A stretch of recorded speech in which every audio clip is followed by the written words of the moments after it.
नमस्कार, स्वराज सेहत में आपका स्वागत है। मैं हूं आपके साथ दीपक भदौरिया। आज वर्ल्ड नो टबैको डे है, यानी कि शुद्ध हिंदी में बोले तो विश्व तंबाकू निषेध दिवस, जिसकी शुरुआत WHO ने 1987 में की थी और 88 से 31 मई से इसकी शुरुआत हुई, चलन में आ गया। इसका मकसद सिर्फ ये था कि कैसे भी करके लोगों को तंबाकू से दूर किया जाए। तंबाकू का सेवन सेहत के लिए जानलेवा हो सकता है। धूम्रपान मानसिक स्वास्थ्य के साथ ही शारीरिक सेहत पर भी नकारात्मक असर डाल सकता है। धूम्रपान व तंबाकू के नकारात्मक प्रभाव को जानते हुए भी दुनिया भर में बड़ी संख्या में लोग किसी न किसी रूप में तंबाकू का सेवन करते हैं या कर रहे हैं। बीड़ी, सिगरेट और गुटखा आदि के सेवन से कई तरह की बीमारियां होने का खतरा बढ़ जाता है। धूम्रपान करने से धमनियां कमजोर होने लगती हैं और कोरोनरी हार्ट डिजीज और स्ट्रोक हो सकता है। कुछ अध्ययनों में पिछले कुछ वर्षों में वैश्विक स्तर पर बड़े हार्ट अटैक के लिए धूम्रपान को एक संभावित कारक माना गया। इसके अलावा तंबाकू का उपयोग से कैंसर या फेफड़े की बीमारी हो सकती है। ऐसे में लोगों को तंबाकू के सेवन से रोकने के लिए इससे होने वाले नुकसान के प्रति जागरूक करने के उद्देश्य से दुनिया भर में विश्व तंबाकू निषेध दिवस यानी कि वर्ल्ड नो टबैको डे मनाया जाता है। तंबाकू निषेध दिवस मनाने की जरूरत कब और क्यों महसूस की गई, वहीं इस दिन का महत्व आदि के बारे में जानकर दूसरों को भी जागरूक किया जा सके। कैसे इस लत से पीछा छुड़ाएं और शरीर के लिए कितना खतरनाक है, ज्यादा जानकारी के साथ हमारे साथ मौजूद हैं Siddharth Saurabh, professor oral and radiology, Bhabha university. आपका बहुत बहुत स्वागत है सौरभ जी। सौरभ जी, जिस तरह से देखें वर्ल्ड टबैको डे जब से मनाया जाने लगा है, वाकई लोगों की जिंदगी में इस दिन को सिर्फ मात्र एक दिन मनाने से या एक दिन ना खाने से, हो सकता है कुछ लोग इसे एज अ त्योहार या फेस्टिवल के तौर पे एक दिन छोड़ देते हैं कि नहीं खाएंगे, या फिर लोगों को वाकई इस दिन की महत्वता के बारे में पता है, लोग जानते हैं इसमें वाकई ये कितना जरूरी है आज का दिन लोगों तक जानने के लिए। ये विश्व तंबाकू निषेध दिवस जो 31 मई को संपूर्ण विश्व मनाता है, आमतौर पे अगर हम किसी दिन को मनाते हैं तो अगर कोई मिलता है तो हम उसे बधाइयां देते हैं, उसका उत्साहवर्धन करते हैं, लेकिन ये एक ऐसा दिन है जिसमें हमें आत्मचिंतन करने की आवश्यकता पड़ती है। आसपास के जो लोग हैं उन्हें समझाने की आवश्यकता पड़ती है। सबसे बड़ी विकट परिस्थिति ये है कि ये जो तंबाकू है, इसे सबसे ज्यादा अगर कोई प्रभावित हो रहा है तो देश का युवा हो रहा है। वो देश के कर्णधार हैं, उनके ऊपर संपूर्ण भविष्य निर्भर करता है। अब किसी भी देश के अगर युवा इस प्रकार की अगर बुरी लत से ग्रसित होंगे तो कैसे वो देश का हित साध पाएंगे।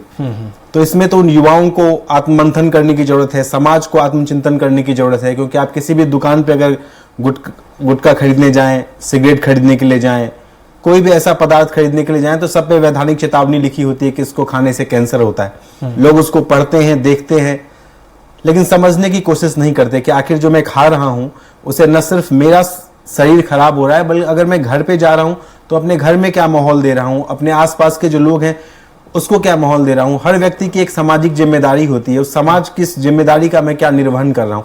तो ये तो ऐसा एक दिन है जिसमें हमें, आपको, जो भी संस्थाएं हैं, उन सबको बैठ के इस बात को समझने की आवश्यकता है कि जब इतनी विषम परिस्थितियों से देश गुजर रहा है और हम इस प्रकार की चीजों का अपने जीवन में सेवन करेंगे तो हम देश का क्या हित साध पाएंगे, हम अपना क्या हित साध पाएंगे, हम समाज को क्या एक बेहतर भविष्य दे पाएंगे। तो ये तो एक ऐसा दिन है जिसमें हमें सोचना होगा कि हम कैसे इससे निकलें और कैसे एक बेहतर भविष्य के लिए, कैसे एक बेहतर भारत की परिकल्पना हम करें और कैसे हम एक सुंदर समाज बनाएं। बिल्कुल, लेकिन जिस तरह से ये वर्ल्ड टबैको डे मनाया जाता है, इसमें गवर्नमेंट का कोई अहम रोल दिखता नहीं, क्योंकि गवर्नमेंट की तरफ से तंबाकू पर बैन है। बस फर्क सिर्फ इतना आया है कि पहले ऊपर वाली जेब में दोनों चीजें मिलती थी, अब पीछे वाली से निकालना पड़ता है जर्दा मिलाने के लिए। दुकान वाले सबको सब पता है, और अब तो विभिन्न विभिन्न प्रकार के चलने लग गए हैं, खैनी, चैनी, पता नहीं भिन्न भिन्न प्रकार के आप ले सकते हो। अब तो वो सिगार वाला, अब तो लाइटर वाला, पता नहीं जी। अब तो उत्पाद दिनों दिन बढ़ते जा रहे हैं, इनका क्रेज बढ़ता जा रहा है। अब आर्थिक रूप से ये सरकार को फायदा तो पहुंचाते हैं, लेकिन आपके शरीर पे कितना असर डालते हैं। अगर ऐसी चीज जो आप चोरी से खाएं, जिसको आपको पॉकेट के पीछे रखने की आवश्यकता पड़े, जिसको आप छुपा के खाएं, जिसको आप खा के अपने घर न जा पाए, तो आप खुद सोचिए ना, हम क्या करना चाह रहे हैं अपने शरीर के साथ। बिल्कुल, और लोगों के एक्सक्यूज भी बड़े अलग अलग होते हैं डॉक्टर साहब। जिस तरह से देखो कि खा रहे, बना रहे हैं, वो उनसे पूछो कि खतरनाक नहीं, इसमें कम मिला हुआ है, इसमें थोड़ा परसेंटेज कम है। लोगों के बहाने ये होते हैं। परसेंटेज कम और ज्यादा होने से क्या कुछ प्रभाव पड़ता है कि नहीं? कुछ सिगरेट में फिल्टर लगा हुआ है तो इसका मतलब है कि अंदर धुआं नहीं जा रहा है या साफ धुआं जा रहा है? अब चोरी तो आप 10 रुपए की करे या 1 लाख रुपए की करे, सजा तो वही है। शरीर के ऊपर निर्भर करता है। किसी किसी व्यक्ति में अगर थोड़ा सा भी आप सेवन कर रहे हैं तो वह आगे चल के भयानक बीमारी का जनक बन सकता है। किसी किसी व्यक्ति में बहुत लंबे समय तक रहता है, तो शरीर के ऊपर भी निर्भर करता है। लेकिन है तो अंततः ये एक गलत ही आदत, एक गलत ही चीज है जिसका किसी भी प्रकार से हम समर्थन नहीं कर सकते। इसका हमेशा विरोधी करना चाहिए, सरकार को हो या फिर सामाजिक संस्थाएं भी इसके लिए बहुत सारा काम करते हैं। जैसे मैं जिस विश्वविद्यालय से आता हूँ, भाभा विश्वविद्यालय, हमने भी एक अपने अंदर एक डिपार्टमेंट रख रखा है जो हम तंबाकू की लत छुड़ाते हैं। लेकिन ऐसी लत लगानी ही क्यों जिसको छुड़ाना पड़े? ठीक नहीं, अब जिनको लग गई डॉक्टर साहब, अगर फिर भी देखें कि एक सिगरेट अगर दिन में अब जो लग चुकी है, अब उनके लिए तो उन्हें ना तो है ही नहीं उनकी जबान पे, कितनी पी लेनी चाहिए जिससे वो अगर कम से कम 50 पे निपट रहे हो तो थोड़ा सा टाइम ले लें?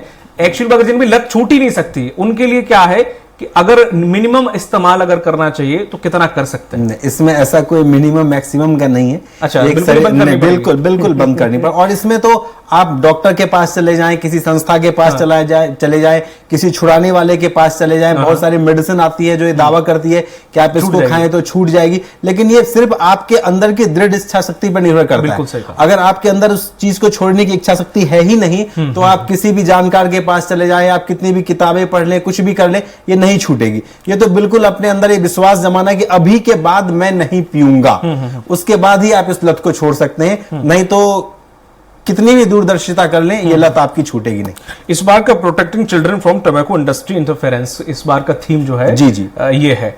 बच्चों में अभी इनका टेस्ट उन्हें नहीं पता। मैं देखता हूं बहुत सारे बच्चे दुकानों में खड़े होते हैं और बड़े लंबे लंबे धुएं छल्ले बना रहे होते हैं, लेकिन हमारी इंडस्ट्री ने, कुछ बॉलीवुड और कुछ हमारी टेलीविजन ने इसको इस तरह से प्रमोट किया है, ऐसा स्टेटस सिंबल, एक एटीट्यूड, एक रॉब। अगर आप सिगरेट पीते हैं, कम उम्र के हैं, अपने दोस्तों के बीच धुआं छोड़ रहे हैं, तो एक स्टेटस सिंबल सा बन गया है सर। ऐसा क्यों? बल्कि इसे हमारे समाज में एक बुराई के तौर पर देखा जाना चाहिए, बल्कि हम इसे एक स्टेटस सिंबल की तरह देखते हैं। बच्चे इसमें, लड़कियां चाहे बच्चे, छोटी छोटी उम्र के इसमें इन्वॉल्व हो रहे हैं इस वजह से। देखिए, एक तो आप अगर आपके सामने कोई पथ प्रदर्शक है, वो आपको कैसा रास्ता दिखा रहा है, इस पे निर्भर करता है। अब तो अपने बहुत सारे नाम कैसे लूं मैं, बॉलीवुड के सेलिब्रिटीज हैं जो इस चीज का सामने आके बिल्कुल हम जी बताते हैं। और जो छोटे बच्चों के रोल मॉडल है, उनको लगता है अरे मेरा हीरो अगर ऐसा कर रहा है तो मैं क्यों ना करूं, मैं अगर ऐसा करूंगा तो हो सकता है समाज में मेरी अलग पहचान बनेगी। सिगरेट का वो भी स्टेटस रहता है, छोटे छोटे बच्चे, अरे क्या है, आदमी सामने देखकर सीखता है सर। तो अब अगर आपके रोल मॉडल ही ऐसा करेंगे तो आप किस भविष्य की, किस भारत की, मैं एक छोटी सी बात बताना चाहूंगा। मैंने बचपन में अपने पिताजी के उससे सुना था कि एक पीढ़ी जल रही है, एक पीढ़ी बुझ रही है, एक पीढ़ी और है जो गर्भ में ही पल रही है। इन विसंगत पीढ़ियों को कौन सा परिवेश देंगे, देश सौंपेंगे इन्हें हम या कि बस उपदेश देंगे। तो उपदेश तो कोई भी दे सकता है, लेकिन अगर आपके अंदर ही आप देख रहे हैं कि वो गलत है, आपके विज्ञापन के ऊपर लिखा हुआ है कि 18 वर्ष से कम उम्र के लोग इसे खरीदे नहीं, आपका बेचना मना है, लेकिन वो इतने अट्रैक्टिव लगते हैं, छोटे छोटे पाउच है, सिगरेट है, तरह तरह की वैरायटी के दुकानों में बिक रहे हैं, तो लोगों को एक जिज्ञासा भी होती है आखिर ये है क्या, इसे क्यों ना हम पी के अपने जीवन का इसको हिस्सा बनाएं। तो देश में अब ऐसी परिस्थितियां बन रही है, हमारे रोल मॉडल ही इसको चाह रहे हैं कि प्रमोट हो, तो ये गलत चीज है। इसको तो कहीं ना कहीं जाके सरकार को या फिर जो सेलिब्रिटीज ये कर रहे हैं उनको भी आत्मचिंतन करने की आवश्यकता है कि पैसे को लेकर हम समाज को, अपने इस युवा पीढ़ी को कहां ले जा रहे हैं, तो उन्हें भी सोचने की आवश्यकता है। एक चीज और है, एक डॉक्टर साहब, ठीक है, अगर आप नहीं छोड़ पा रहे हैं तो आप दूसरे को प्रेरित ना करें। आपके 4 दोस्त हैं, दूसरा अगर खैनी बना रहा, लो थोड़ा ले लो, अरे कुछ नहीं होता, ले लो, अरे ठीक है, बुराई है, आप नहीं छूट पा रहे हैं, दूसरों को इन्वॉल्व आकर क्यों कर रहे हैं? ये भी जागरूकता हम लोगों में नहीं देखते हैं कि खुद तो फंसे दूसरों हाँ, एक अगर सुट्टा मार लिया अपने, हाँ ले, अरे तू ले, कुछ नहीं होता, एक शख्स में कुछ नहीं जाता। तमाम तरह की लोगों में विचारधाराएं होती है। खैर, अब आते हैं मुद्दे पे कि इससे होने वाली बीमारियां, खैर इससे होने वाली बीमारियां सबको सर पता है, लेकिन फिर भी हम एक बार और जान ले रहे हैं, कुछ नया अपडेट इसमें आया हो, कुछ नई बीमारियां और बनने लग गई हो। सबको हालांकि सब पता है कि कैंसर होता है और बहुत बुरा कैंसर होता है। बहुत आजकल टेलीविजन में हम छोटे से देखते आ रहे हैं जिसमें लेटा होता है कि पूरा खानदान बर्बाद हो गया, ऑपरेशन और गाल वाल पता नहीं क्या क्या। फिर भी अगर इसको कंजप्शन करते हैं, बहुत मिनिमम कंजप्शन करते हैं, लोगों का कहना होता है कि खैनी या छोटी छोटी चीजों में इनमें नहीं होता, बहुत मिनिमम माइनर भी अगर लेके चलते हैं, कौन सी बीमारियां घातक हो सकती हैं अगर आप दिन की भी एक सिगरेट पीते हैं या फिर कोई छोटा मोटा खैनी वैनी भी खा लेते हैं। तो ईश्वर ने शरीर की संरचना बहुत ही अद्भुत तरीके से करी है। जब भी आप किसी ऐसे पदार्थ का सेवन करते हैं, आप सिगरेट पी रहे हैं, आप गुटखा खा रहे हैं, आप खैनी खा रहे हैं, आप कोई ऐसा पदार्थ खा रहे हैं जिसमें इस प्रकार के हानिकारक तत्व मौजूद है, तो ऐसा नहीं है कि सीधे कैंसर हो जाता है। सही है। कैंसर होने से पूर्व शरीर बहुत सारी चेतावनियां देता है कि देखिए अब आपको इसके जो हानिकारक प्रभाव है वो आपके शरीर में प्रारंभ हो चुके हैं, अभी अवस्था आ गई है कि आप छोड़ दीजिए। जैसे अगर मैं बात करूं तो भारत में मुंह का कैंसर बहुत ही सामान्य तौर पे और बहुत ही भयानक परिस्थितियों में देखा जा सकता है। तो जब आप खाते हैं तो मुंह के अंदर जो मुंह के छाले के अंदर की जो त्वचा होती है उसमें बहुत सारी परिवर्तन होते हैं, जिसको pre malignant lesion, pre malignant condition कहते हैं कि कैंसर से पूर्व की स्थितियां होती है वो।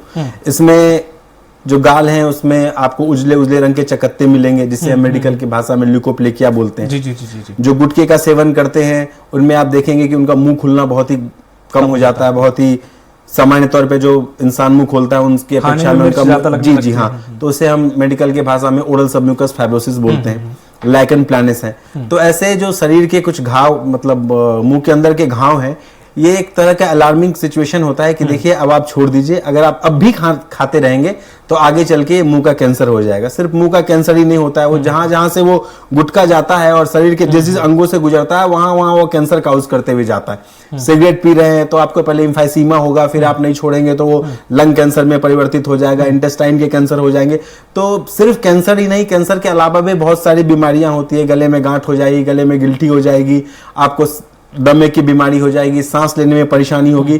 तो ऐसा नहीं है कि गुटखा और सिगरेट पीने से या खाने से आपको सिर्फ कैंसर ही होता है। कैंसर के अलावा भी बहुत सारी बीमारियां होती हैं और शरीर आपको बार बार चेतावनी देता है कि हे प्रभु अब हो गया, अब इसे आप छोड़िए, नहीं तो अब मैं और बुरी स्थिति में जा रहा हूं। तो इन सब चीजों को आदमी को समझना पड़ेगा कि अगर गले में ऐसा कोई घाव है या मुंह के अंदर ऐसा कोई घाव है जो नहीं भर रहा है, अगर आप खा रहे हैं, अगर मिर्च मसाला खा रहे हैं तो आपको बहुत तेज जलन हो रही है, या फिर ऐसा है कि आपको लगातार खांसी हो रही है और खांसी जो है वो 2-3 महीने की होगी और छूट नहीं रही है, तो आपको तुरंत डॉक्टर को या फिर जो भी ऑन्कोलॉजिस्ट उनको दिखाने की आवश्यकता हो जाती है कि देखिए अब मुझे क्या हुआ है। तो शरीर भी आपका एक समय तक ही साथ देगा, फिर उसे भी लगेगा जब जो जिस आदमी के अंदर है वही नहीं समझ पा रहा हो तो मैं इसको क्या समझाऊं।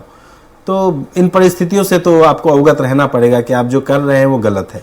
और एक चीज़ और है सर कि आजकल जो हेल्थ इंश्योरेंस कंपनियां देती हैं वो साफ ये लिख के रखते हैं कि अगर आप इस प्रकार से किसी बीमारी से अगर आप ग्रसित होते हैं या इससे संबंधित कुछ आपको ऑपरेशन होता है तो इसका क्लेम नहीं दिया जाएगा। जी हाँ, ये मैंने हाल ही में अपडेट पढ़ा और ये लोगों को सोचना चाहिए। खैर, मानसिक रूप से क्या बीमारी, मानसिक रूप से तो है ही एक तरीके से, अगर उन्हें आदत लगी है छोड़ नहीं पा रहे हैं तो मानसिक विकृति से तो वैसे ही वो जूझ रहे हैं, लेकिन इसका सेवन करने से भी कुछ मानसिक कोई तनाव या टेंशन, इन सब चीजों पे कोई इफेक्ट पड़ता है, हाइपरटेंशन वगैरह? इस प्रश्न में आपको बहुत ज्यादा मेडिकल साइंस में जाने की आवश्यकता नहीं है। आप सिर्फ उस घर के बारे में सोचिए जिसका पिता है वो कमा के आ रहा है और घर पी के आ रहा है वो।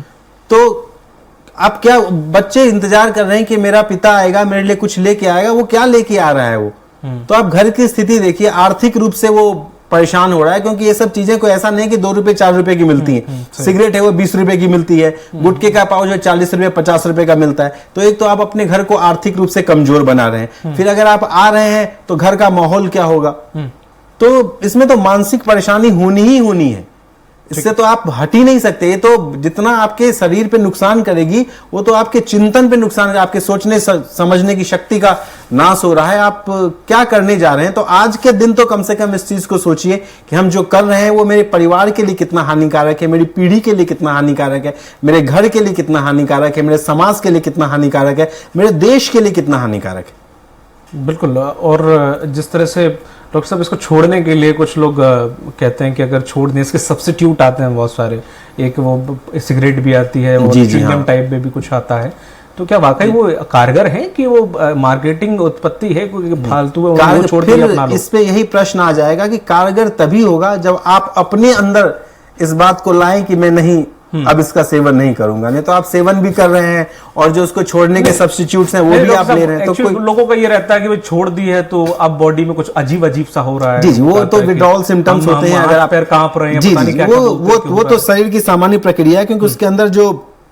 हानिकारक तत्व होते हैं, निकोटीन होता है, उससे बॉडी में डिपेंडेंसी डेवलप हो जाती है। तो अगर आप अल्कोहल का लगातार सेवन कर रहे हैं या फिर आप सिगरेट का लगातार सेवन कर रहे हैं और उसको आप अचानक से छोड़ रहे हैं, तो शरीर तो उसके हानिकारक प्रभाव दिखाता है, वो विड्रॉल सिम्टम्स होते हैं। तो उसके लिए पैचेज आते हैं, कुछ मेडिसिन भी हैं निकोटीन की, जो आप लेते रहे तो धीरे धीरे धीरे करके, ये तो निकोटीन डिपेंडेंसी होती है जो ये सब पदार्थ आप ले रहे हैं। तो उसका उपाय है, आप रिहैब सेंटर भी जा सकते हैं, बहुत सारे योग हैं, प्राणायाम हैं, उनसे भी आपको फायदा होता है, या फिर जो मेडिसिन है उसको छुड़ाने की आप वो भी ले सकते हैं। लेकिन फिर भी आपको ये तभी फायदा करेगी जब आपके अंदर इस बात की इच्छा शक्ति हो कि नहीं, अब मैं आज के बाद, ये नहीं कि मैं कल से छोड़ूंगा, अभी इसी वक्त से मैं छोड़ रहा हूं, तब तो फिर सुखद इसका भविष्य है। अन्यथा फिर ये तो एक और आप पैसे की बर्बादी तो अभी एक सवाल आता है, लोग इसकी तरफ खींचे क्यों चले जाते हैं? मतलब ये इतना अट्रैक्ट ये सब चीजें लोगों को क्यों करती हैं?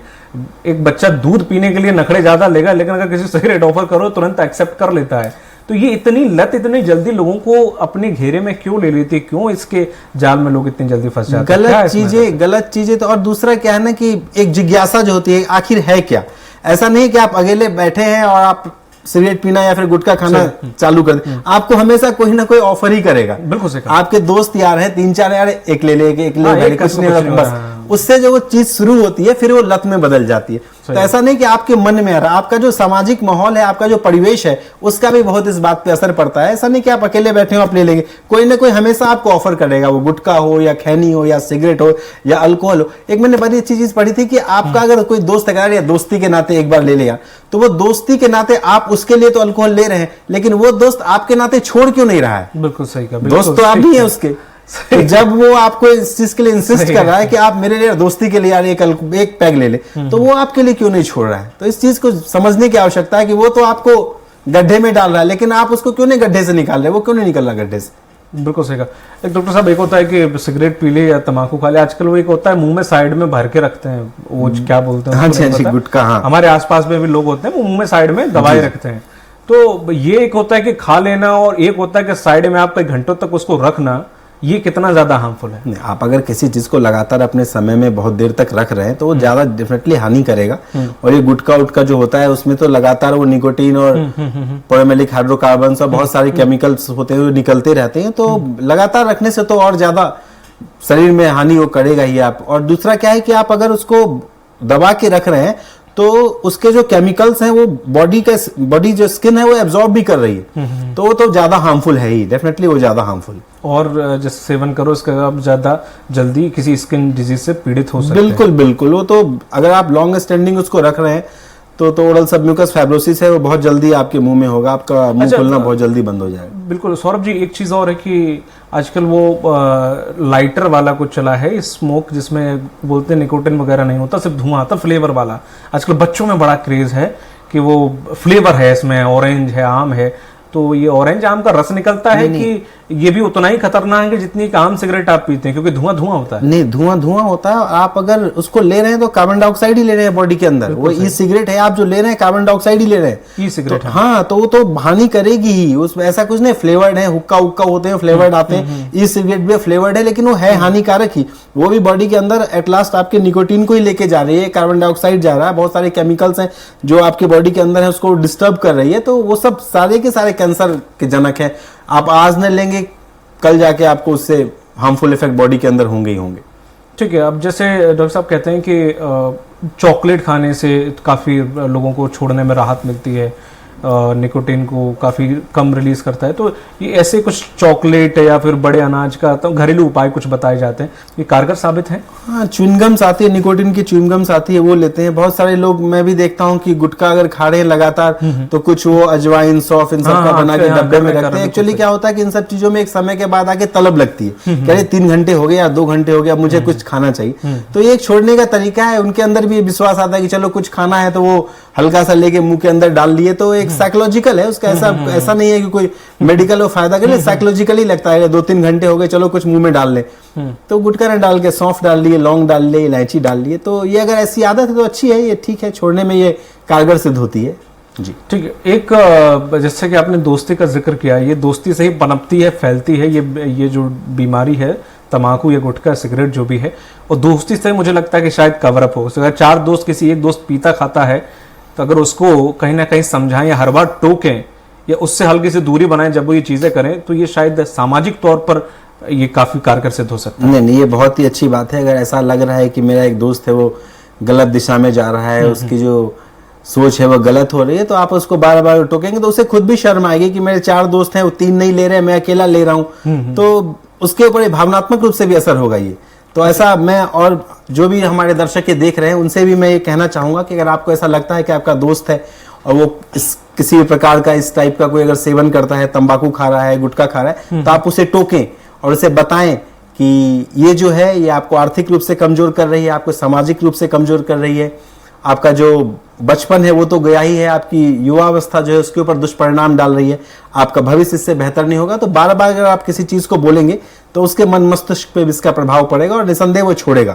तो मैं आप सभी लोगों से अनुरोध करूंगा कि आपके आसपास ऐसा कोई दोस्त है आपका या कोई रिश्तेदार है और ऐसी बुरी लत से वो परेशान है, तो आप उसे बार बार सलाह दें, उसे बताएं कि नहीं ये हानिकारक है, इससे आपके जीवन पे भी खतरा है, तो निसंदेह कम से कम आपकी बात तो वो सुनेगा ही। बिल्कुल, तमाम जानकारी देने के लिए, हमारे दर्शकों को ये जानकारी पहुंचाने के लिए और उन्हें सजग कराने के लिए बहुत बहुत शुक्रिया आपका सिद्धार्थ जी।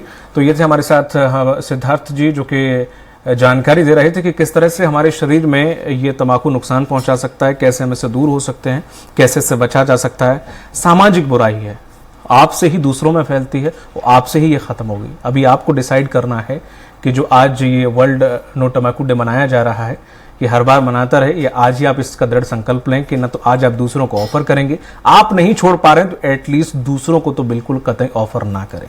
और उम्मीद है कि आप भी छोड़ेंगे और भारत देश फिर से जो नो टंबाकू वाला मिशन चला रहा है उसमें सफल होगा। मुझे दीजिए इजाजत, नमस्कार।